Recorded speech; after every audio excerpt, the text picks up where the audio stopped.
K-팝, K-드라마 등 K-컬처 광풍으로 미국 대학가에서 한국어 열풍이 불고 있습니다. 미국에서 의사는 한 해 10,000명 이상, 간호사는 30만 명 안팎이나 부족해 심각한 의료 인력 부족 사태를 겪고 있습니다. 10월 미 소매 판매가 반년 만에 처음으로 하락해 경제 전반에 냉각이 뚜렷해지고 있습니다.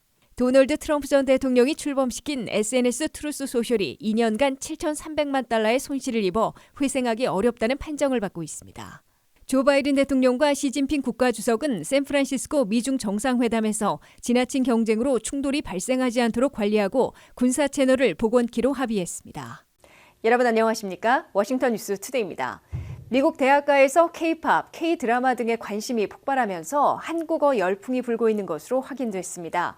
이 대학에서 2016년부터 2021년 사이 외국어 수강생들이 17%나 감소했으나 외국어 가운데 유일하게 한국어 수강생은 38.3%나 급증한 것으로 조사됐습니다. 안혜린 기자가 보도합니다.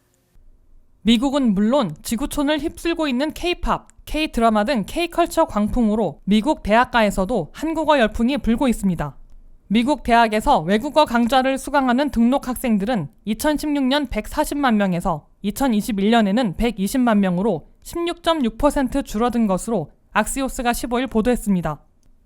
미국 내 2,455개 대학들을 상대로 조사한 결과 모든 외국어 수강생들이 급감했으나 유일하게 한국어 수강생만 급증한 것으로 나타났습니다. 미국 내 대학에서 한국어 수강생들은 지난 2016년 13,900명에서 2021년에는 19,300명으로 38.3%나 급증했습니다. 성서 히라버나 수화를 제외하고 순수 외국어로서 미국 대학가에서 수강생이 증가한 외국어는 한국어가 유일하다고 악시오스는 밝혔습니다. 한국어 수강생이 유일하게 증가한 이유는 미국 대학생들도 K-팝, K-드라마 등에 지대한 관심을 두고 있기 때문이라고 악시오스는 분석했습니다. 반면에 가장 많은 대학생들이 수강했던 외국어인 스페인어는 2016년 71만 3천 명에서 2021년에는 58만 4,500명으로 18% 감소했습니다. 독일어는 8만 600명에서 5만 3,500명으로 가장 하락폭이 큰 33.6%나 폭락했습니다. 아랍어는 3만 1,600명에서 2만 2,900명으로 5년 동안 27.4% 줄었습니다. 불어는 17만 5,700명에서 13만 5,100명으로 5년 새 23.1% 감소했습니다. 포르투갈어는 9,800명에서 7,700명으로 5년간 21.8% 하락했습니다. 이태리어는 5만 6,700명에서 4만 5,200명으로 5년간 20.4% 줄어들었습니다. 중국어는 5만 4,200명에서 4만 6,500명으로 5년간 14.3% 감소했습니다. 외국어 수강 프로그램은 2016년에는 1만 1,734개 강좌였으나 2021년에는 1만 773개로 5년간 961개가 사라졌습니다. 전체 외국어 프로그램의 감소에도 불구하고 한국어 프로그램만 유일하게 29개 늘어났습니다. 반면 독일어 프로그램이 가장 많은 172개가 감소했고 불어 164개, 중국어 105개, 아랍어 80개가 줄었습니다. WKTV 뉴스 안혜린입니다. 미국이 의사는 한 해 10,000명 이상, 간호사는 30만 명 안팎이나 부족해 심각한 의료 인력 부족 사태를 겪고 있습니다. 연방 상원에서는 3년간 260억 달러를 긴급 지원해 커뮤니티 헬스 센터에서 근무하는 의사와 커뮤니티 칼리지에서 양성하는 간호 인력을 대폭 확충하려는 법안이 추진되고 있습니다. 미국이 심각한 의료 인력 부족 사태로 비상이 걸렸습니다. 의료 인력 부족 사태에 대처하는 법안을 앞장서 추진하고 있는 민주계 무소속으로 상원 보건, 교육, 노동연금위원장이 공개한 의사 간호사 부족 사태는 심각한 상황인 것으로 나타났습니다. 프라이머리 닥터, 즉 1차 진료 의사들을 중심으로 미국에서 부족한 의사들의 규모는 향후 10년 동안 12만 명 이상으로 한 해에 10,000명 이상씩 부족하게 될 것으로 예측됐습니다. 간호사들은 2년 동안에 최소 20만 명에서 최대 45만 명이나 더 필요할 것으로 추산돼 1년에 30만 명 안팎의 부족 사태를 겪을 것으로 나타났습니다. 프라이머리 닥터들이 유난히 부족한 상황은 1차 진료 내과 의사들과 전문의들 사이에 연봉이 2배나 차이 나고 있기 때문으로 지적되고 있습니다. 프라이머리 닥터, 즉 1차 진료 의사들은 보통 연봉이 25만 달러에서 27만 5천 달러를 기록하고 있습니다. 이에 비해 스페셜리스트, 전문의들 가운데 정형외과 의사는 57만 3천 달러, 심장 전문의는 50만 7천 달러로 2배나 차이나고 있습니다. 이 때문에 1년 인턴 수련회를 마치고 3, 4년간의 레지던트 전공의 과정을 선택할 때 가정의학과는 89%만 채워지고 있는 것으로 나타났습니다. 내과 의사들은 96%나 채워지고 있으나 대다수 이를 거쳐 곧바로 스페셜리스트 전문의 과정을 밟고 있습니다. 이 때문에 미국민들이 가장 먼저 찾게 되는 프라이머리 닥터, 즉 1차 진료 의사가 크게 부족해지는 현상을 겪고 있습니다. 그나마 대도시들은 괜찮지만 시골 지역일수록 의사 구하기가 극히 어려워지고 있습니다. 민주계 무소속 버니 샌더스 상원의원이 공화당의 로저 마셜 상원의원과 초당적으로 추진하고 있는 법안은 260억 달러를 투입해 프라이머리 닥터 등 의사들과 간호사 인력을 대폭 확충토록 하고 있습니다. 이 가운데 연 58억 달러씩 3년 동안 투입해 지역 헬스센터를 확충해 미국민 3천만 명의 진료와 치료를 제공하도록 규정하고 있습니다. 5년간 15억 달러를 들여 프라이머리 닥터를 포함해 의사 2,800명을 2031년까지 충원하게 됩니다. 3년간 의사, 치과의사, 간호사들 가운데 2,100명에게 장학금을 제공하고 2만 명의 학자 융자금을 탕감해 준 후에 의료 취약 지역에서 근무하도록 규정하고 있습니다. 12억 달러를 무상 지원해 커뮤니티 칼리지에서 2년제 간호사 6만 명을 양성하도록 지원하게 됩니다.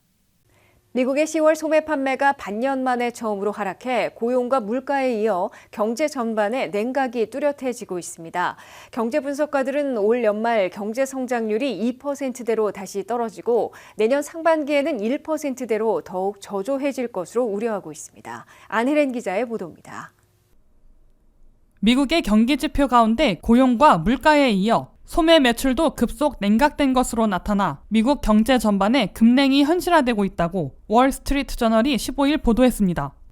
미국의 10월 소매 판매는 전달보다 0.1% 하락했다고 연방 상무부가 발표했습니다. 미국의 소매 판매가 하락한 것은 지난 3월 이래 반년 만에 처음 발생한 겁니다. 9월의 소매 판매는 0.9%나 증가한 바 있어 10월의 마이너스는 0.1%는 급속 냉각된 것으로 간주되고 있습니다. 10월의 소매 판매에선 자동차와 자동차 부품 판매가 전달보다 1%포인트나 감소했습니다. 가구류는 가장 많은 2%나 급락했습니다. 유가 하락으로 주유소 판매는 0.3% 줄어들었고 스포츠용품 판매는 0.8% 하락했습니다. 반면에 전자 가전제품과 식료품은 0.6%씩 증가했습니다. 식당과 술집의 소매 판매는 0.3% 늘어났습니다. 온라인 판매도 전달보다 0.2% 증가해 마이너스를 모면했습니다. 미국 경제에서는 가장 먼저 발표된 10월의 고용에서 일자리가 15만 개 증가해 전달보다 절반 수준으로 대폭 둔화된 바 있습니다. 이어 발표된 CPI 소비자 물가는 9월에 3.7%에서 10월에는 3.2%로 큰 폭으로 진정됐습니다. 두 가지 경기 지표가 둔화된 데 이어 미국 경제를 지탱해주고 있는 소매 판매가 반년 만에 하락한 데다가 올 연말 대목도 부진할 것으로 우려되고 있어 미국 경제의 급속 냉각이 뚜렷해질 것으로 월스트리트 저널은 보도했습니다. 전미 소매 연맹은 최대 쇼핑 시즌인 11월과 12월 두 달 동안의 총 매출이 전년보다 3에서 4% 증가해 예년보다 둔화될 것으로 내다봤습니다. 지난해 연말 대폭 판매 증가율은 5.4%였는데 이것도 6에서 8% 증가 예측보다 부진한 겁니다. 월스트리트 저널이 경제 분석가들을 상대로 정례 조사한 경기 전망에 따르면 미국 경제의 GDP 국내 총생산 성장률은 4분기에 다시 급속 냉각될 것으로 우려되고 있습니다. 미국 경제 성장률은 1분기 2.2%, 2분기 2.1%에 이어 3분기에는 4.9%까지 급등했으나 4분기에는 2.2%로 되돌아갈 것으로 월스트리트 저널은 내다봤습니다. 더욱이 내년에는 1분기 0.4%, 2분기 0.6% 성장에 그치면서 한 해 전체 성장률이 1%에 그칠 것으로 월스트리트 저널은 경고했습니다. WKTV 뉴스 안혜린입니다. 도널드 트럼프 전 대통령이 출범시킨 SNS 트루스 소셜이 2년도 채 안 돼 7,300만 달러의 손실을 입어 회생하기 어렵다는 판정을 받고 있습니다. 트루스 소셜은 올 상반기에도 수입이 230만 달러에 그쳐 수중에 240만 달러를 갖고 있다고 보고해 내년에 부도에 빠질 것으로 트럼프 미디어 그룹의 회계사들이 진단했습니다. 도널드 트럼프 전 대통령이 야심차게 출범시켰던 SNS 트루스 소셜이 트럼프 회사의 재정에 타격을 가하고 개인의 명성에도 오명을 남기고 있습니다. 눈덩이처럼 적자가 불어나자 트럼프 미디어 테크놀로지 그룹은 트루스 소셜을 합병하는 절차를 밟고 있습니다. 인수 합병을 위해 당국에 보고한 기록에 따르면 트루스 소셜은 2022년 2월 출범한 이래 2년도 채 안 돼 무려 7,300만 달러의 손실을 입은 것으로 나타났습니다. 이는 미 증권거래위원회에 보고한 트럼프 측의 자료에 의한 것입니다. 올해 상반기 6개월 동안에도 트루스 소셜은 수입이 230만 달러에 그쳐 수중에 240만 달러밖에 남지 않았다고 보고 있습니다. 반면 2022년 한 해 운영 손실액은 2,330만 달러로 보고 있습니다. 트럼프 미디어 회계사들은 트루스 소셜의 우려가 지속되고 있다고 경고했습니다. 이 경고는 트루스 소셜이 현금이 부족해 내년 안에 운영 자금을 대지 못하는 디폴트, 지불 불이행에 빠질 가능성이 있다는 강한 신호로 해석되고 있습니다.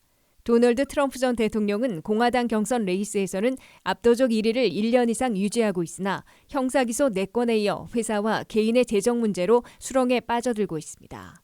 트럼프 전 대통령은 포브스지가 선정하는 400대 부자 명단에서도 이 트루스 소셜의 실패로 밀려났습니다. 트럼프 전 대통령의 자산은 지난해 32억 달러에서 올해는 26억 달러로 줄어든 것으로 포브스지는 평가했습니다. 포브스지는 400대 부자 명단에 올라가는 데드라인이 있는데 올해에는 29억 달러여서 트럼프 전 대통령은 그에 미달한 것으로 나타났습니다. 트럼프 전 대통령의 자산이 6억 달러 줄어든 이유는 대규모 투자에 만든 SNS인 트루스 소셜이 부진해 상당한 손해를 보고 있기 때문으로 포브스는 밝혔습니다.